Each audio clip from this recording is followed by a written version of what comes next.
പിണറായി വിജയൻ എന്ന് പറയുന്ന ശുണ്ഠിക്കാരനായ മുഖ്യമന്ത്രിക്കെതിരായിട്ടുള്ള ചീട്ട് കൊട്ടാരങ്ങൾ ഓരോന്നായിട്ട് അഴിഞ്ഞു വീഴുകയാണ്.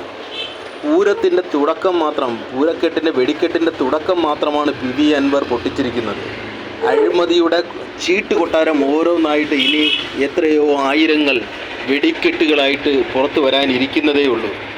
ആ അഴിമതി കഥകളുടെ പൂരത്തിൻ്റെ ആദ്യത്തെ സാമ്പിൾ വെടിക്കെട്ടാണ് പി അൻവർ പൊട്ടിച്ചിരിക്കുന്നത്. ഇനി സിനിമാ നടന്മാർക്ക് ജാമ്യം കിട്ടുന്നതിന് വേണ്ടി സെറ്റിൽമെൻറ്റ് വ്യവസ്ഥ ചെയ്ത് എന്തെല്ലാം അഴിമതികൾ കാണിച്ചു എന്നും, മകൾ ബിസിനസ് നടത്തുന്നതിന് വേണ്ടി കമ്പനികളിൽ നിന്ന് ടാക്സ് വെട്ടിക്കുന്നതിന് വേണ്ടിയും എന്തെല്ലാം അഴിമതികൾ കാണിച്ചു എന്നും, മരുമകൻ റിയാസ് PW വകുപ്പിനെ സ്വന്തം വകുപ്പാക്കി മാറ്റി സ്വന്തം ബാങ്കാക്കി മാറ്റുന്നതിന് വേണ്ടിയുള്ള അഴിമതികൾ നടത്തിയതിൻ്റെ നാറിയ കഥകളും പിണറായിക്കെതിരായിട്ട് ഒന്നൊന്നായിട്ട് പൂരത്തിൻ്റെ വെടിക്കെട്ടുകൾ